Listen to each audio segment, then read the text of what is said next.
Most people believe manifestation is about endless effort, about pushing harder, about hacking some invisible system with affirmations and hustle. But if you've ever tried that, you already know. It feels like running on a treadmill that never stops. The harder you push, the more exhausted you get, and still, the thing you want doesn't show up. There's a reason. And it's not the one people usually tell you. Because beneath the surface of our everyday life, there's a law that operates whether we believe in it or not. Call it a hidden code. It doesn't respond to force or to begging. It responds to something far more subtle, something most people are completely overlooking. I'm not talking about superstition. I'm not talking about magical thinking. I'm pointing to what even physics hints at, the observer effect. The way matter itself seems to rearrange depending on the consciousness that's watching it. But here's the part scientists avoid saying out loud. Observation is not just about your eyes. It's about the total frequency of your being, your nervous system, your identity, the way you embody a possibility before it exists. That's the signal the code listens to. The hidden quantum code doesn't care about your wish list. It cares about coherence, whether your body and mind are broadcasting the same message. And if they're not, you already know the result. Delay, resistance, the feeling of almost, but not quite. I want to show you something counterintuitive, the exact opposite of the cultural conditioning you've been taught. Because the moment you stop forcing, the code finally starts to respond. And once you understand how it works, it becomes obvious why the old way never could. So let's break this open. Think of reality less like a locked vault and more like a radio station. Most people are twisting the dial with their bare hands, desperately trying to make the static clear. They repeat affirmations, they visualize harder, they try to believe more. But the truth is, the station doesn't respond to effort. It responds to tuning. This is the hidden quantum code. Every possibility, every timeline already exists, like countless stations humming in the air around you. You can't create a frequency by straining. You can only tune yourself to it. And tuning happens not at the surface level of words, but deep in the body, in the patterns your nervous system broadcasts without you even realizing. Here's where the observer effect comes alive. Science shows us that when something is observed, it behaves differently than when it is not. But what counts as observation? Not just your thoughts. Your cells are observing. Your posture, your breath, your unspoken identity. They are all shaping how the field reads you. The quantum code doesn't just ask, what do you want? It asks, who are you being while you want it? That's why someone can sit in meditation for hours, visualizing millions in the bank. But if their body is clenched in survival, if their nervous system is tuned to lack, the code picks up that station instead. It's like trying to tune into jazz while the dial is locked onto heavy static. You don't get silence because you didn't try hard enough. You get static because you're tuned to static. Here's the shift. Once you grasp that reality is less about forcing and more about frequency, manifestation stops feeling like a grind and starts feeling like an experiment in resonance. You notice the little ways your system either matches the thing you want or pushes it away. And the moment you glimpse that, everything you've been told about thinking positive suddenly seems shallow. Because it's not about the brightness of your thoughts, it's about the coherence of your signal. But if that's true, it raises a huge question. One that most teachers avoid because it cracks their entire formula open. If tuning is the secret, then why do so many people feel like they're tuned and still nothing happens? That's the myth we need to unravel next. The myth is that if you just think hard enough or imagine vividly enough, the universe has no choice but to deliver. That's the polished message sold everywhere. Hold the picture in your mind and reality bends. But let's be honest, you've tried that. And what usually happens? Maybe a short burst of motivation, maybe a good feeling for a day or two, then the crash. The bills are still there. The silence after sending that text is still there. The pressure in your chest doesn't leave just because you forced yourself to visualize harder. Here's the truth no one likes to say. Your conscious thoughts are like the background music in a cafe. Nice, maybe soothing, but not the main event. What drives the atmosphere is the deeper hum, the frequency coming from your body, your nervous system, your identity. That's what the hidden quantum code actually listens to. Let me ground this in something real. Imagine this. You've just sent a message to someone you're really drawn to. You stare at the screen. Minutes pass. No reply. Your mind starts repeating affirmations. I am loved. I am magnetic. I am chosen. But your body betrays you. Your chest tightens. Your stomach knots. Your breathing becomes shallow. You tell yourself you're confident, but the signal you're actually transmitting is one of panic, of lack, of needing validation. Now here's where the radio metaphor makes it obvious. On the surface, you think you're tuned to the love and connection station, but your body is locked on fear of abandonment. And the quantum code doesn't respond to your playlist of affirmations. It responds to the station that's actually humming in your nervous system. This is why so many people burn out on manifestation practices. They keep layering thoughts on top of tension and then wonder why nothing shifts. They confuse mental rehearsal with energetic coherence. And until they recognize the difference, the code will always give them mixed results. So the myth we're busting here is simple. Thinking alone is not enough. Conscious thought is only a sliver of the signal. The real codebreaker is coherence. When your thoughts, feelings, and embodied state finally match, that's when the station comes in clear. But of course, this raises the next big obstacle. If coherence is the key, how do we unlock it when the body is locked in old fear patterns? The nervous system is the hidden gatekeeper of the quantum code. You can have the most inspiring vision board in the world, but if your body doesn't feel safe enough to let that reality in, the signal collapses before it ever transmits. Safety isn't just a nice add-on. It's the foundation of coherence. Think about it. When your nervous system is in survival, your entire being is broadcasting contraction. Your breath gets shallow, your muscles tighten, your awareness narrows. In that state, the body is tuned to danger, not to possibility. The quantum field hears that as your station, and reality reflects it right back. That's why opportunities seem to vanish, why people pull away, why timing always feels off. But here's the subtle truth. Safety is not something you wait for the world to provide. It's something you practice creating inside your own system. And once you learn to regulate, once your body feels at home, even in uncertainty, your frequency shifts naturally. You don't have to fake positive feelings. You start broadcasting the genuine signal of openness, which is the actual match to the reality you're calling in. Let me give you a small practice right now. Just 45 seconds. Pause. Place one hand on your chest, one on your belly. Close your eyes if you can. Take a slow breath in through your nose, deep enough that your lower hand rises. Hold it for just a moment.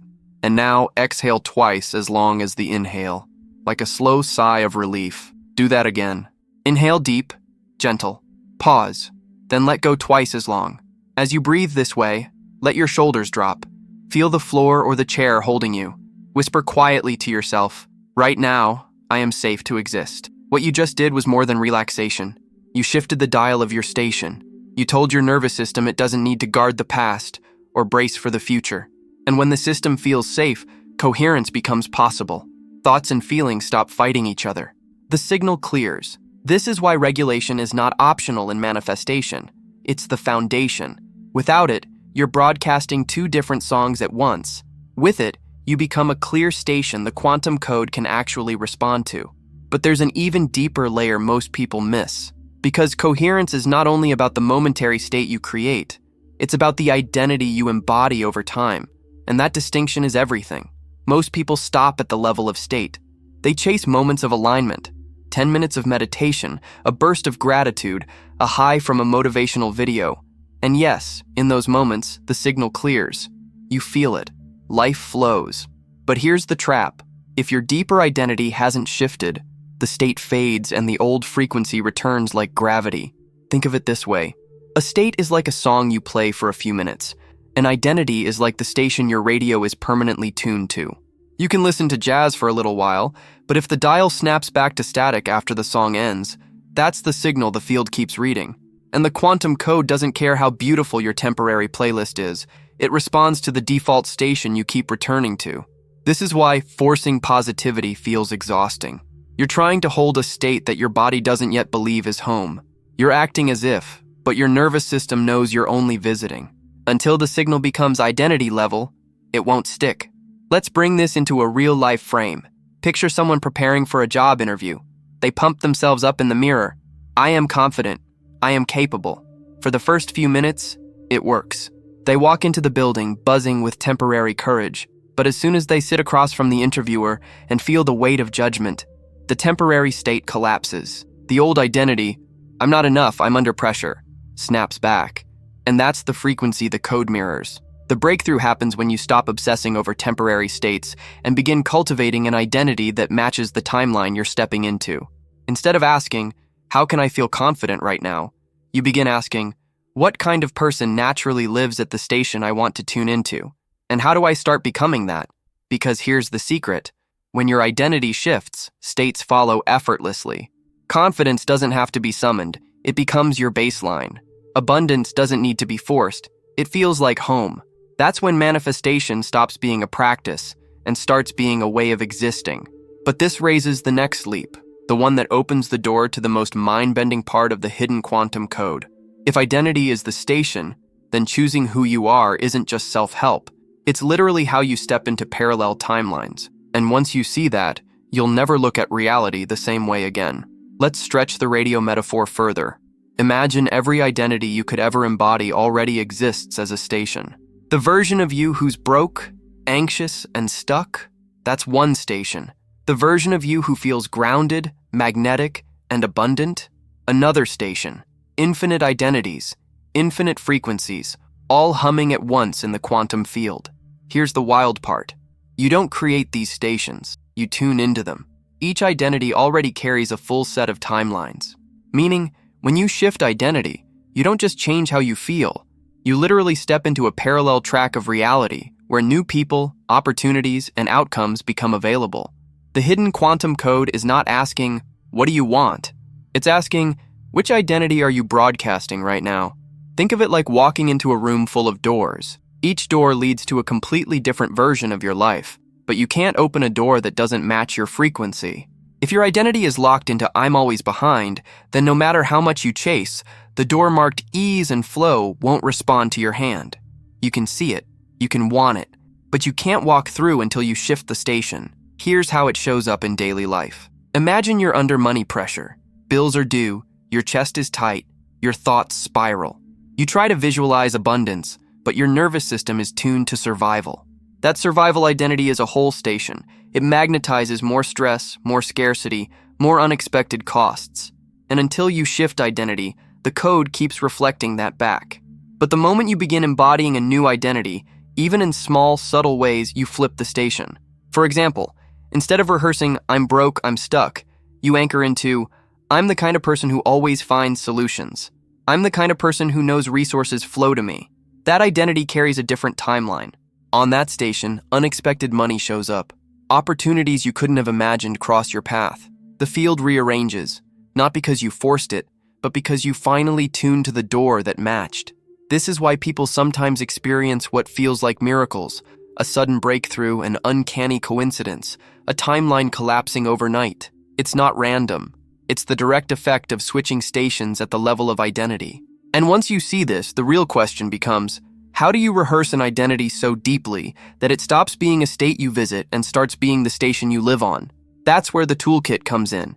So if identity is the station, how do you actually rehearse it? How do you train your system to hold a new frequency until it becomes your baseline? The answer is not to repeat the same affirmation 1,000 times or force yourself to believe something you don't. It's to work with tools that bridge the gap between where you are and where you're tuning. Think of it as building muscle memory for your frequency. The first tool is bridge statements. These are phrases that don't demand you leap from fear to certainty in one step. Instead, they create a believable bridge. For example, instead of I am wealthy when your body knows you're in debt, try I'm learning to feel safe as money flows in. That's not denial, it's a bridge. Your nervous system can accept it, and over time, that acceptance lets you walk toward the identity of abundance without the static of disbelief. The second tool is somatic anchors. Identity isn't just a thought, it's a posture, a breath, a rhythm in the body. Pick one simple anchor.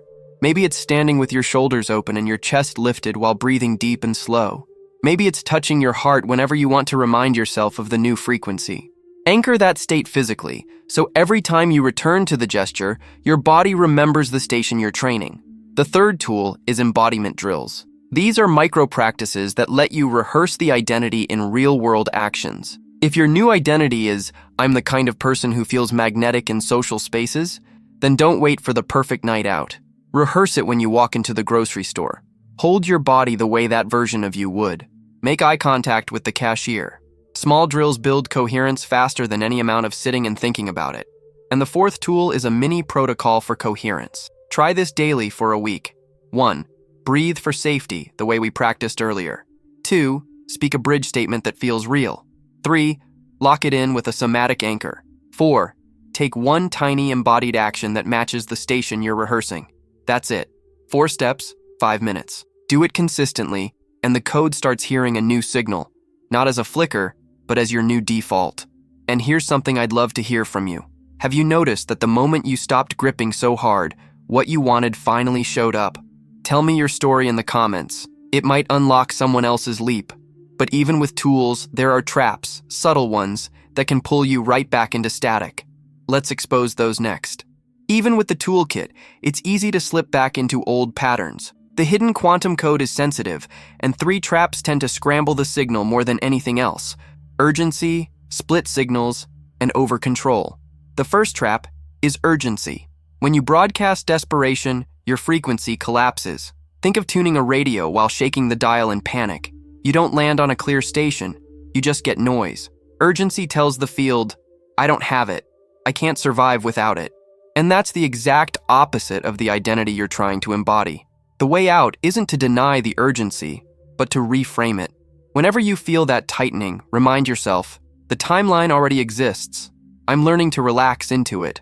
That single shift releases static and reopens coherence. The second trap is split signals. This happens when you say one thing but embody another. For example, you affirm abundance in the morning, but complain about lack by the afternoon.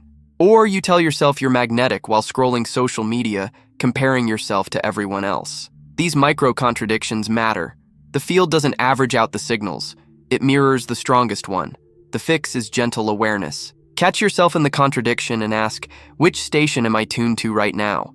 Then redirect, not with guilt, but with choice. Split signals dissolve when you consistently choose the identity you want to rehearse. The third trap is over-control. This is subtle, but it's the most draining. Over-control is when you treat manifestation like managing a chessboard, tracking every move, micromanaging every outcome. But the hidden code doesn't respond to control. Control is another form of fear. The quantum field thrives on openness, on allowing space for the unexpected. When you clutch the steering wheel too tightly, you block the synchronicities that would have carried you farther with less effort. The remedy? Practice letting go of one detail at a time. If you're manifesting a new opportunity, instead of demanding this person at this time in this way, practice broadcasting the identity of someone who attracts aligned opportunities and let the form surprise you. What's powerful about these traps is that they're not failures, they're signals. Urgency shows you where your nervous system needs safety. Split signals show you where your identity is still shifting. Over-control shows you where you've forgotten to trust. Each is a chance to fine-tune. And when you start treating obstacles as feedback rather than evidence against you, something remarkable happens. Daily life itself becomes your training ground. Every moment becomes a chance to tune the station with more precision. Which raises the next question: how do you actually embody coherence, not just in practices, but in the smallest, most ordinary activities of daily life? The real mastery isn't in the moments you carve out for practice, it's in the way you live when no one is watching, when life feels ordinary. Because coherence isn't meant to be locked inside a meditation cushion. It's meant to spill into walking, eating, speaking, resting. That's how the hidden quantum code recognizes a true station, when the signal holds steady in the fabric of your daily life. Think about walking. Most people walk lost in thought, shoulders tense, eyes darting. But what happens if you walk as the identity you're tuning into? Imagine the abundant you, the confident you, the magnetic you. How would that version of you move through a sidewalk, a hallway, a park? If you embody that frequency in something as mundane as walking, you're broadcasting the signal without even trying. The same is true with eating. Scarcity often shows up in the smallest rituals, rushing through meals, eating while scrolling, never pausing to receive. But what if you treated a simple meal as evidence that you already live in abundance? Slow down, taste fully. Breathe as if nourishment is natural and expected. That act alone shifts the frequency your nervous system broadcasts. Or consider conversations. Most people listen while bracing, planning their reply, or scanning for approval. But when you practice coherence, you listen differently. You slow your breath, you anchor into your body. You let the other person's words land without immediately needing to prove or defend. That energetic spaciousness is magnetic. It signals to the field that you are safe, open, and aligned with connection. And the code mirrors that by bringing more of it into your world. Integration isn't about perfection.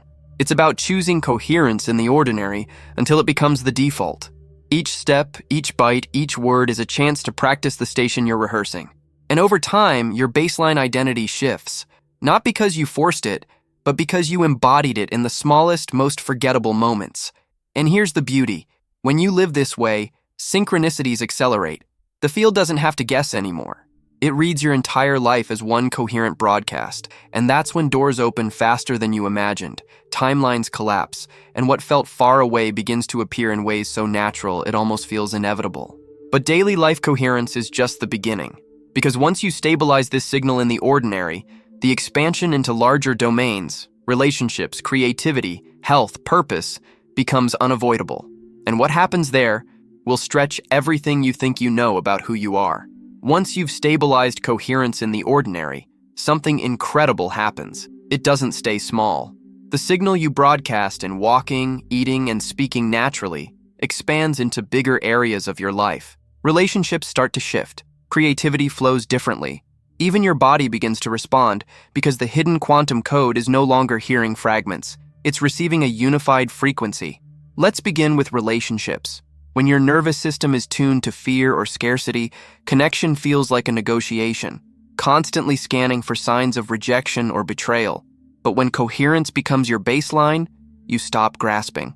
You enter conversations from a place of openness, and that resonance calls in people who match. Old dynamics fall away, new ones emerge without struggle. It's not manipulation, it's magnetism born of alignment. Then there's creativity. Have you ever felt the block sitting in front of a blank page or canvas, forcing yourself to produce? That tension isn't lack of talent, it's static in the signal. When you embody coherence, creativity stops being a battle. Ideas start arriving the way songs float in from a clear station, already formed, waiting to be received. You're not making them happen. You're tuned to the frequency where they already exist. And health, this is where it gets deeply personal. Stress, urgency, and split signals take a toll on the body. They manifest as tightness, fatigue, even illness. But when coherence stabilizes, the body enters a state of repair. You breathe differently. Your cells receive a signal of safety, which science already shows is the condition in which healing occurs. This doesn't mean every challenge disappears instantly, but it does mean your biology aligns with the frequency of vitality instead of survival. To make it tangible, let me drop you into a third scenario. Imagine you're an athlete, stepping into a competition. Your mind says, I have to win, but your body tightens, your breath shortens, and your performance slips. That's over-control in action. Now contrast it. You anchor coherence beforehand, breathing into safety, embodying the identity of someone who expresses their best naturally. You're not chasing victory. You're tuned to the station of flow. And in that state, your body does what it knows how to do. Effort becomes ease. Performance rises without strain. This expansion shows us something profound. The hidden quantum code is not a trick to get one isolated desire. It's the operating system of your entire life. And when you align with it, every domain begins to shift, sometimes in ways so far-reaching you couldn't have scripted them. But this expansion also opens the door to a deeper question, one that moves beyond psychology or practice and into something existential.